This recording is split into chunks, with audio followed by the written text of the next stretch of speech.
আচলতে আজি হ'ল 53 দিন জুবিন গাৰ্গ আমাৰ মাজত কায়িকভাৱে নথকাৰ আজি 53 দিন আৰু জুবিন গাৰ্গে যি সপোন দেখি গৈছিলে শেষৰখন তেওঁৰ শেষ ছবি বুলি নকয়, নতুন চিনেমা বুলি কয়। তেওঁৰ যিখন নতুন ছবি ৰৈ ৰৈ বিনালে আজি 10 দিন। আজি এই 10 দিনে জুবিনৰ যি সপোন, এই সপোনক অসমবাসীয়ে সাকাৰ কৰিছে।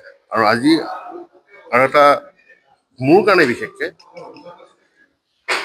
এটা খুব আৱেগিক মুহূৰ্ত এইখিনি সময়ত, য'ত নেকি আজি জুবিন পুখুৰীয়ে ইয়াত থকাৰ কথা আছিলে মুহূৰ্তৰ লগত আজিৰ এই অনুষ্ঠানটোত।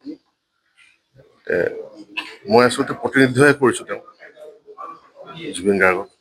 আৰু আজি আপোনালোকে দেখিছে জুবিন গাৰ্গে ছবিখনৰ জৰিয়তে যিটো কথা ক'বলৈ গৈছিলে, সংস্কৃতি আৰু সংগীত বুজিবলৈ আচলতে চকুৰ প্ৰয়োজন নাই, মনৰ প্ৰয়োজন, এখন শুদ্ধ হৃদয়ৰ প্ৰয়োজন। ঠিক এওঁলোকেও তেনেকে আগবাঢ়ি আহিছে জুবিন গাৰ্গৰ এই সপোনক নিজৰ মনৰ চকুৰে, নিজৰ অন্তৰৰ চকুৰে চাবলৈ। সেইটো আটাইতকৈ ডাঙৰ কথা আমাৰ কাৰণে। আৰু এই মুহূৰ্তত মোৰ সঁচাই ভাল লাগিছে যে আজি 10 নম্বৰ দিনতো ৰাতিপুৱা এতিয়া 10:30 বাজিব হৈছে, এইখিনি সময়তো জুবিন অনুৰাগীসকলে, অসমবাসীয়ে জুবিনক মৰম দি আহিছে, তেওঁক নিজৰ বুকুত আকোৱালি লৈ ৰাখিছে, নিজৰ মনত স্থান দি ৰাখিছে। আৰু ধন্যবাদ মই জনাইছোঁ অংকুৰক। আজি খুব সুন্দৰকৈ তেওঁ এই গোটেইখিনি আয়োজন কৰিছে জুবিন অনুৰাগীসকলক।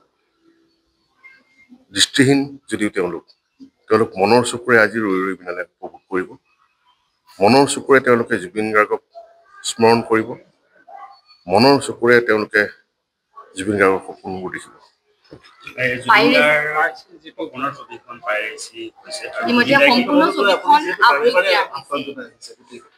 এইটো আচলতে মই বুলিয়ে নহয়, মানে অসমীয়া ছবি জগতৰ কাৰণে খুবেই এটা মানে অশুভ লক্ষণ। ইয়াৰ আগতে এনেধৰণৰ পাইৰেচি হোৱা নাছিলে। আৰু জুবিন গাৰ্গে সদায় বিচাৰিছিলে যে অসমীয়া ছবি বিশ্ব দৰবাৰত স্থান পাওক, বিশেষকৈ যিসকল চিনেমা ব্যৱসায়িকভাৱে ওলাই আহে তেওঁলোকে সফল হওক, এনেধৰণে ব্যৱসায় সফল হওক যাতে হিন্দী ছবিও চিন্তা কৰিবলৈ বাধ্য হয়, যাতে বাহ অসমীয়া ছবি আজি জয় জয় মই মই। তেনেকুৱা এটা অৱস্থাত সুন্দৰকৈ ছবিখন চলি থকা অৱস্থাত যিসকল দুষ্কৃতিকাৰীয়ে এই ছবিখন পাইৰেচি কৰি তেওঁক সপোনত আঘাত হানিছে, তেওঁক অন্তৰত আঘাত হানিছে, তেওঁলোকে সঁচাই বেয়া কাম কৰিছে। আৰু মই ভাবোঁ যে আমি ইতিমধ্যে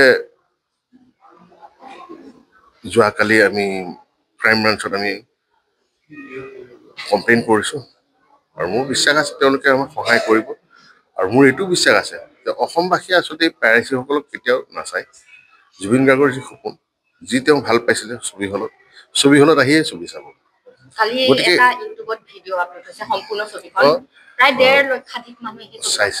গতিকে তাৰ বাহিৰে মই জানো যে আৰু মানুহ আছে যিসকলে ছবিখন হলত আহি আছে। আজি এওঁলোককে চাওক না, এওঁলোকেতো হলত আহি চাইছে।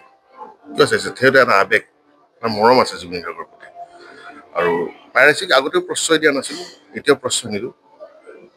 মুনীন বৰুৱা, বিজু ফুকন তেওঁলোকে কেতিয়াও পাইৰেচিক প্ৰশ্ৰয় দিয়া নাছিল, সদায় পাইৰেচি এগেইনষ্টে মাত মাতি আহিছিলে। আৰু আহিবলগীয়া দিনত আমি অসমীয়া ছবিৰ কাৰণে পাইৰেচি এগেইনষ্টে মাত মাতি যাম। কেতিয়াও পাইৰেচিক আমি গজালি মেলি ইয়াত শিপা গজাবলৈ নিদিওঁ, নষ্ট কৰিম। এই উজনি অসম প্ৰতিবন্ধী সুৰক্ষা সমিতিৰ লগত মোক জুবিন দাই সম্পৰ্কটো কৰাই দিছিলে, য'ত আমাৰ ৰাজাদাও আছিলে, জুবিন দাৰ লগত যি সংগীতজ্ঞ তেওঁৰ লগত থাকে ৰাজা বৰুৱা কাবলিজ, তেওঁ মোক সম্পৰ্কটো কৰাই দিছিলে। আৰু জুবিন দাৰ এটা ইচ্ছা আছিলে, যিহেতু নৱেম্বৰ 30 তাৰিখে প্ৰথমে জুলাইত লৈছিলোঁ, যিহেতু ৰৈ ৰৈ বিনালে জুলাইত মুক্তি পোৱাৰ কথা আছিলে। তাৰপিছত তেওঁ অক্টোবৰ 31 তাৰিখে লোৱাৰ কাৰণে নৱেম্বৰ 30 তাৰিখে তেওঁ ডেটটো লৈছিলে। আৰু এইটো জুবিন দাই কৈছিল যে এই অনুষ্ঠানটো যে এইটো কেতিয়াও সামাজিক অনুষ্ঠান, এইটো কেতিয়াও সাংস্কৃতিক অনুষ্ঠান, আমি সামাজিক অনুষ্ঠানহে ৰাইজৰ মাজত যাম, যি যোৰহাট ফেষ্টিভেলৰ উদ্যোগত হ'ব। আৰু মোৰ প্ৰয়াত মোৰ দেউতা যি বিভূষণ বৰুৱাৰ শৰণত হ'ব, সেই বস্তুটো তেওঁ এটা প্লেনিং কৰিছিলে।